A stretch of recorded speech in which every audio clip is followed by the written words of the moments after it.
Today we're going to learn about the stages of fatigue failure. Fatigue failure is due to the nucleation, propagation. Today we're going to learn about the stages of fatigue. Now, fatigue failure is due to the nucleation and propagation of cracks within the microstructure of materials. Fatigue cracks tend to initiate near defects, which are locations that have very highly localized stress. So we tend to see cracks at geometric changes, such as stress concentrations, holes, fillets, chamfers, and sharp edges. Cracks can grow at manufacturing defects. So if there's things like stamp marks, tool marks, or scratches or a surface texture on our sample, then cracks will initiate there.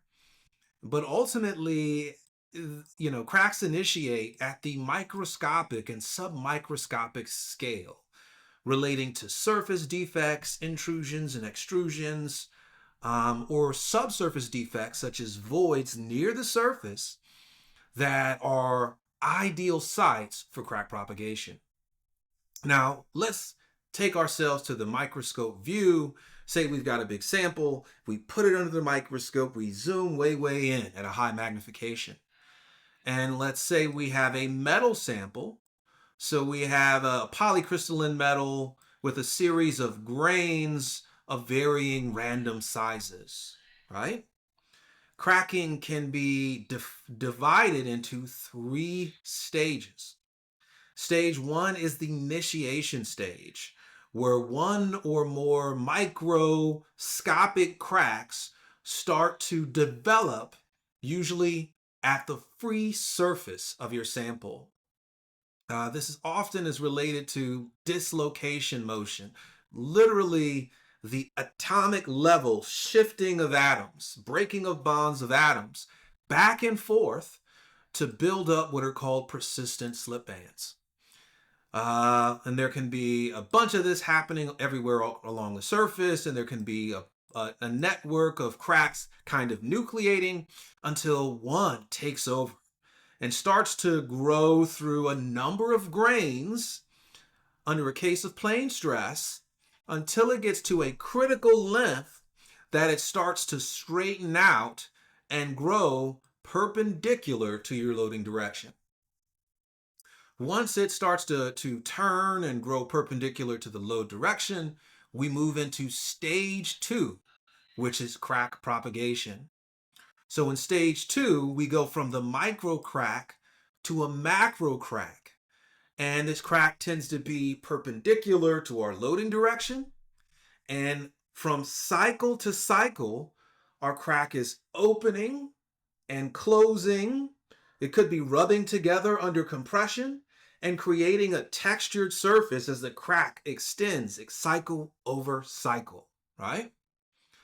Now, at a certain critical length, once the crack has grown long enough, we will get to a point where the stress intensity factor in our structure exceeds the fracture toughness of our material.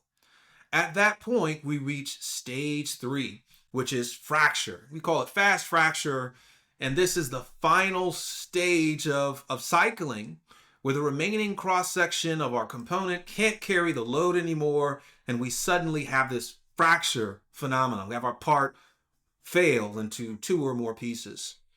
And this stage three fracture can be brittle, it can be ductile, or a combination of both. So we could see like a smooth texture, a plate-like texture, or we can see a very fibrous texture in that remaining area. Now, once we've had fracture, our part has separated, we can analyze that fracture by looking down on the fracture surface. And given for certain types of materials, we'll actually be able to detect and determine those three stages of fatigue crack growth. And they're denoted by region A, a region B on this graph, and a region C. Now, region A, for this particular geometry, this is actually a threaded component, like a threaded bolt. that was subject to tension, tensile load. And so in the case of this one, location A is where our crack initiated. It initiated on one of the threads on the outer surface of this component subject to tension. Once it initiated at that thread, it started to propagate. So it started to grow on a macroscopic scale.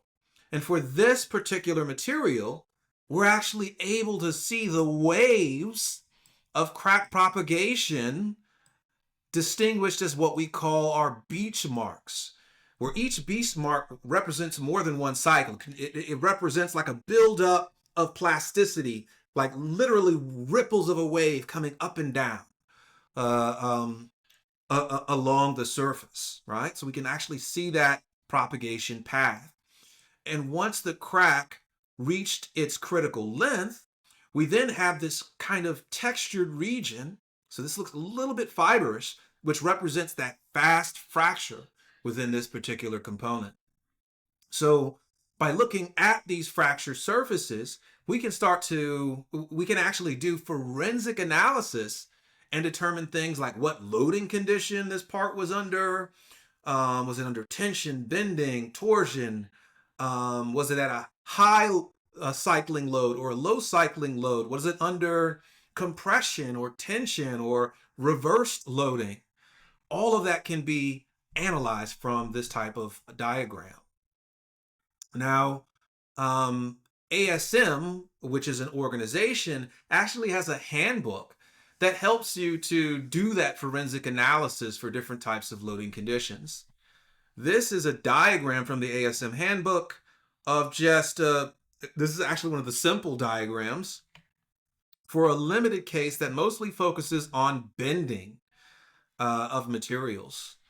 So on the left-hand side, the column, the row, the column on the left is related to high nominal stress.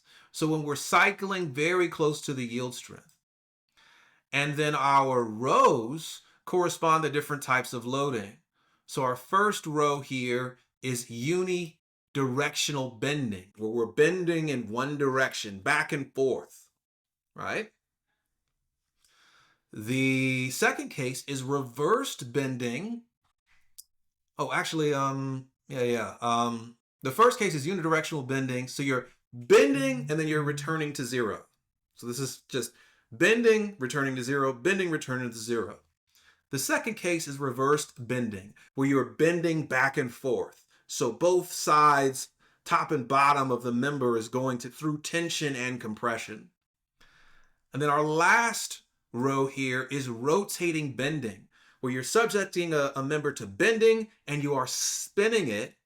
And that is leading to all sides, the entire side of everywhere on the surface of the center of that sample being subject to equal parts tension and compression of a circular member, right?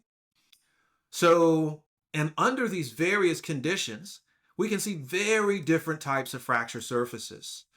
Let's focus on just the case of reversed bending. We have a round sample, we bend up and we bend down.